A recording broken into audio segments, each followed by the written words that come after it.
What's up YouTube, it's Okie Dokie, and today I'm going to be showing you guys how to make your very own Warpaints to upload to the Steam community market so that they will hopefully be uploaded to the upcoming TF2 updates in the future.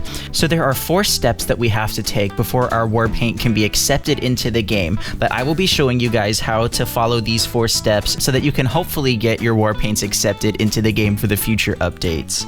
So the first step is to envision your Warpaint. So I encourage you guys to jot down ideas of things that you would like. So you could think of a theme that could possibly fit into future updates. Now I did this before. I created a Warpaint called Glacial Glazed and I uploaded it right before the Smithmas update. And when I say right before, I mean literally the day before the update came out. So I was a little bit unfortunate on my timing, but I encourage you guys to get your Warpaints out into the market in time for the future update so that Valve have enough time to actually go through and pick your design as a potential candidate for the upcoming updates. One thing that you can do is pick a color palette. Now this is very simple but yet effective when creating your own artistic expressions and creating these Warpaints themselves. So I will put in the description a link to a website where you can find colors that go together in a specific color palette that work well and complement each other in an artistic view. And last but not least, I just encourage you guys to be creative. Just think outside of the box and honestly just try and create different things that haven't been made before and just really use your imagination. I find that some of the more awesome designs and things that I find really fascinating are designs that just kind of think outside of the box and that are super creative and just things that I never would have really thought of. So don't be afraid to be creative and definitely get your ideas out there. The second step is to gather our softwares. Now, the first bit of software is called GFCscape, and this software actually allows us to gather our assets. So we will actually be using previous Warpaints as kind of a template to test and view our own Warpaints in the game. And so GFCscape allows us to gather some of the previously made Warpaint files and replace them with our own so that we can view them and upload them to the community workshop. The second bit of software is called VTF Edit, which allows us to convert the images that we create into file types that the game can actually use to apply the Warpaints to the guns themselves.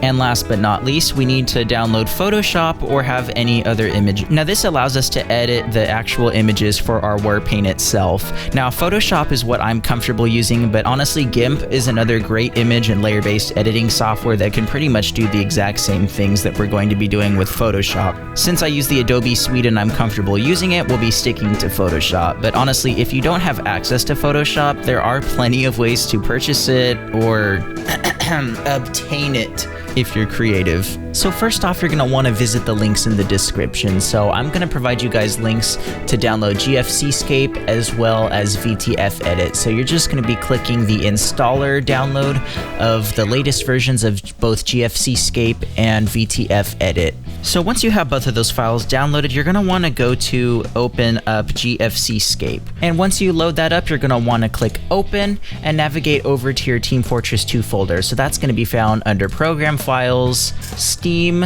Steam Apps, Common, Team Fortress 2, TF, and then once you navigate to that TF folder, you're going to want to go all the way to the bottom and find a file called tf2_textures_dir.vpk. Now this is the directory for all of the textures in the game, I believe, and you can actually view all of the Warpaints amongst other textures for the game itself. So we're going to navigate over to Materials that we just clicked on, and then we're going to go over to Patterns. And this folder right here has all of the files for the images themselves. And so I'm gonna navigate over to Workshop, Scream Fortress 2018, and then select this item right here because for the sake of this tutorial, I'm going to be overriding the Haunted Ghosts Warpaint because I have that Warpaint applied on most of my weapons, so it's going to be easier for me to view it in the game. So if you override the 14597113887, you're going to be able to override the Haunted Ghosts Warpaints. And I'm going to also leave that path in the description, and you can also just poke around and see which other files they will override, but for this tutorial we're going to be overriding the Haunted Ghosts. Next, you're going to want to highlight all of these and click Extract. Create a new folder for our Warpaints, and we can go ahead and call it Warpaints. And once we've created that Warpaints folder, go ahead and click OK. As you can see here, we have the Warpaints themselves. Next, we're gonna wanna open up VTF Edit. So once you have VTF Edit open, you're gonna want to open, you're gonna go to File, Open, and then navigate to your desktop and find the folder that we just created, and then see right here we have all of our designs. So you're gonna open the first one, and as you can see, this is the standard pattern for the Haunted Ghost Warpaint, but we're gonna go ahead and press File, Export. Now export is gonna save it as a TGA file, and this is the extension that we want. So we're just gonna leave it the same file name, and we're gonna go ahead and do that for the other two files as well. Open, export, TGA, save. Open, file, export as a TGA, save. As you can see, we now have duplicates of these items. So we have a TGA version and a VTF version of the files. So we can go ahead and delete the VTF versions of the files, since we will be converting the TGA files back to VTF files when we're ready to actually upload the Warpaint. So next up, we're gonna open these up in our photo editor. So I will open this in Photoshop. It sometimes helps if I open all of these within the same program so that I have different tabs so that I can quickly go to each and every individual one. So once you have your ideas actually jotted down, it's time to begin actually creating your Warpaint. You can either draw your designs on an art app for, say, an iPad or an Android tablet, or you can make them in Photoshop if you have some sort of drawing tablet. But for this tutorial, I'm going to show you a quick and easy way to create a stylized Warpaint. And by stylized, I mean I'm not going to actually be drawing and coloring in all of these individual designs like this one was probably made, but I'm going to show you guys a quick and easy way to make a Warpaint. So first off, I'm going to create a new layer and disable this one. I'm going to just go with the gradient tool because I think that will make a really nice looking design. So we're going to go ahead and maybe create some lighter colors. I think this will look pretty nice, and so I will just create a nice little gradient like so. And voila, this is the basis of our Warpaint. And if we actually pull up an image of the Haunted Ghost Warpaint, you can see that this right here is going to be the design that we're creating right now, that we're overriding. So we're going to actually replace it with this sort of gradient look. And so I'm going to actually create some stars in the background. And so one way that you can do that is by looking up stars. And then if you go over to Tools, Usage Rights, make sure that Labeled for Reuse is enabled so you have a legal way of actually using some of these images. So I like this right here.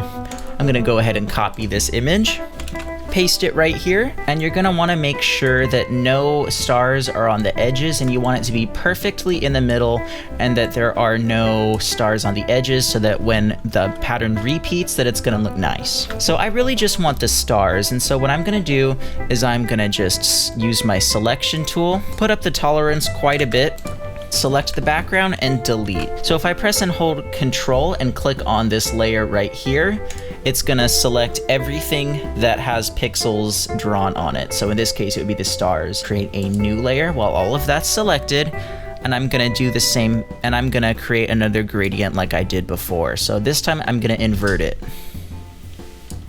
There we go. As you can see, now we have the stars with kind of an inverted look. And then if you want to make it look nice, you can also add a stroke. Something like this looks pretty nice. And then you can also add a drop shadow if you wish.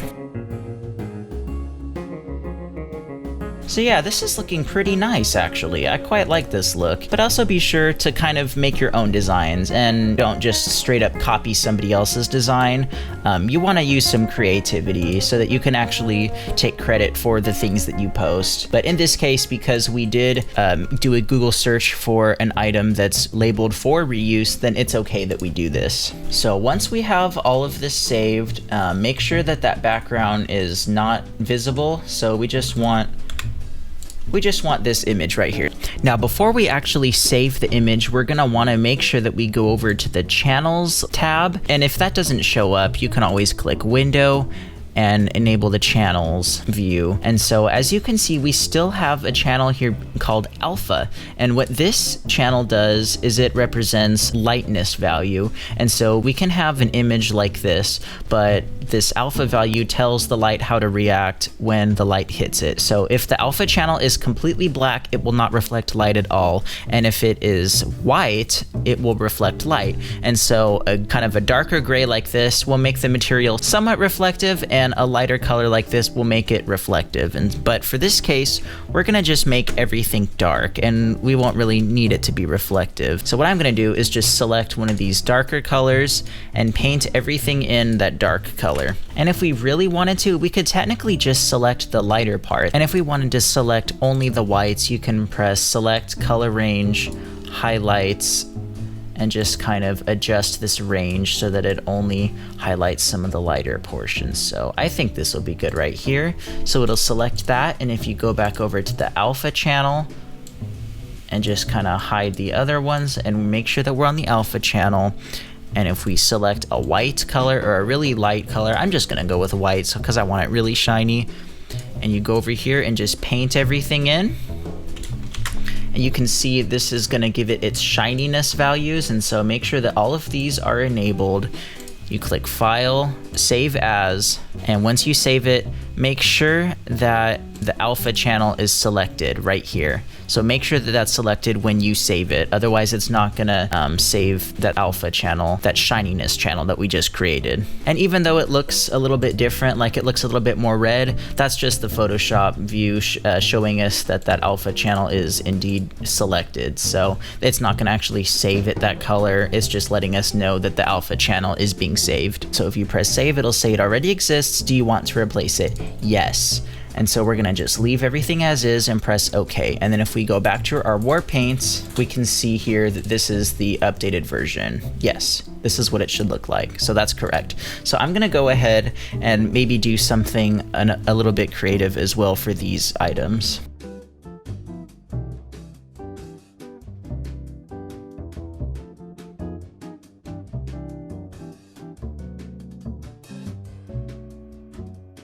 So we're gonna go ahead, press File, Save, and then make sure that we have the TGA file saved, overwrite it, yes, and then press OK. And then we're gonna wanna do the same thing for the other item. And so for this one, I'm gonna just kinda do the same thing. I really like how this looks right here. And then we're gonna go ahead, press File, Save it as a TGA file, the Targa, save and override. Yes, and so once we're all done, we can go ahead and X out. We don't technically have to save all of these files unless you want to go back and edit them later. But right here we have all three of our edited files. Next, you're going to want to go to VTF edit, but this time we're going to press import. So we're going to choose the item that we created earlier. We're going to do just one at a time. So press open, leave everything as is. It'll take just a second, but as you can see here, this is our item that we made. So you're going to click File, Save As, and make sure that it's on VTF, and that's the Valve texture file extension. Go back to the Warpaint and make sure to copy this name right here. So this is going to be our ghost that we're going to be overriding, and make sure to save that. So once that's saved, we're going to go back to the Warpaint. If you open this up, if you double click it, yes, we can see that this is the image, so that's correct. Now we're going to do the same for the gray and the green. So make sure to just copy that name, go over to VTF edit, click import. We're going to open up the second one, the gray, leave everything as is. Go over here to File, Save As, and then we're gonna just paste that name right there and make sure that it's on VTF. And as you can see, if you double click it, here's our image. So that's perfect. And then we're gonna do that again for the last one. So go to VTF edit, we're gonna go File, Import, go to your last one, the green, okay, File, Save As, and then paste your name here.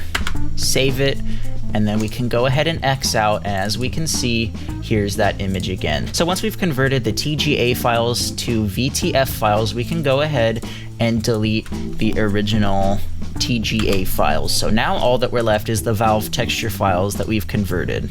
Next, you're going to want to go back to that same folder that we navigated to earlier, the TF folder. So because I come to this folder quite often for creating different Warpaints and for pretty much for just modding purposes, I right-click on the TF folder and press Pin to Quick Access. That way I can just click up here and not have to navigate through everything. So you're going to go over to the Custom folder, and if you don't have one, right-click, press New Folder, and type Custom. Once you go to that custom folder, depending if you have any other mods, they will show up here, but in this case, we're going to create a new folder. And so if we go back to that recent folder that we opened up, the materials, patterns, workshop, Scream Fortress 2018, and this folder, we're gonna wanna mimic this exact same file structure. So we're gonna make sure that we copy the exact same names as everything. So we're gonna have to create a new folder. We can call this anything that we like. So I'm just gonna call this one Skybound. And so we're gonna open this up, make sure to create a new folder, call it Materials, as you can see over here. And if we double click, we're gonna have to go to the Patterns. So make sure to open it up, make a new folder, call it Patterns. Open that up and continue just going through and making the exact same folders that you navigated to.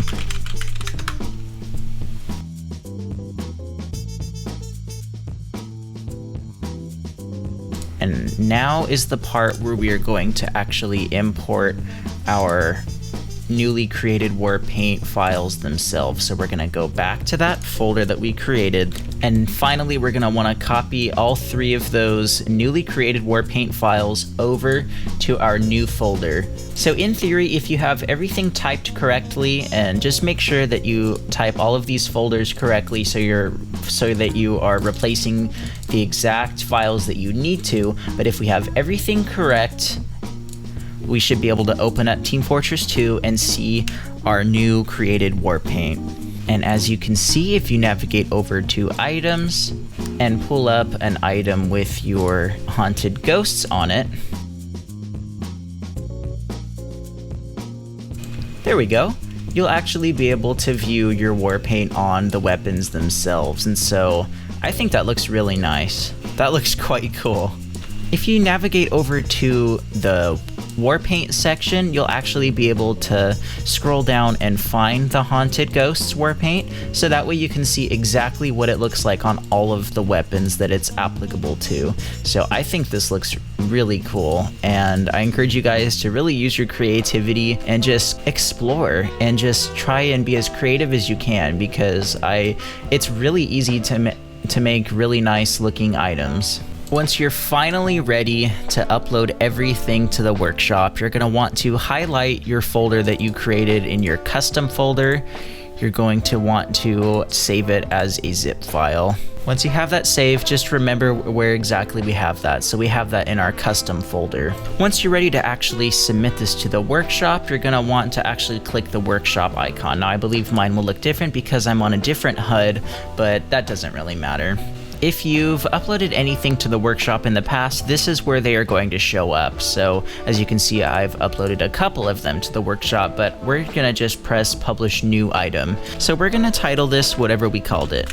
And you can also type something witty right here so that you can describe your Warpaint. And you can also browse for any preview images that you've created. There's a great guide that I will put also in the description that shows kind of how to create promotional images for these Warpaints. And so this kind of takes you through that entire process. That's a whole entire video in itself. I may do that in the future, but if you just go to this link in the description, you're going to be able to create promotional images like I did.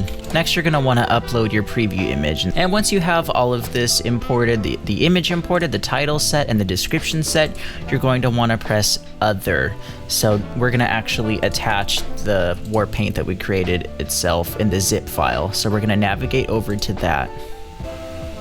And here you can see that we have skybound.zip. You're going to press open and make sure to apply whatever tags it is. And so we're going to do Warpaint and Smithsmith just for the heck of it. We're going to press submit. So once you press submit, this is what you're going to see. You're going to see the title, the description, and everything else. And so you're going to make sure that you put yourself down here as 100%, so you're gonna get all the revenue in terms of sharing. So you're gonna press finalize. And if you haven't done so before, if you haven't uploaded anything before, you will have to upload some of your tax information so that you can be taxed correctly based off of wherever you live, but it's 100% safe, and you will have to just follow the instructions on the screen. And it took me about 10 minutes to complete, and it took me about a day, I think, for it to get approved, but this was up and uploaded by the next day. And so this is honestly a little bit, it's a little bit daunting at first, but if you just follow the instructions, it's super simple. But as you can see here, it says the submission is waiting approval by Steam moderation staff. And so this is your Warpaint. Pat yourself on the back because you have just created your very first Warpaint. So I really want to see what kind of stuff you guys create. So be sure to link down in the description what Warpaints and items that you make in the future so that I can kind of see what you guys create, because I'm really curious. So hopefully you guys enjoyed that, hopefully easy to follow tutorial. My name's Okie Dokie, and until next time, bye-bye.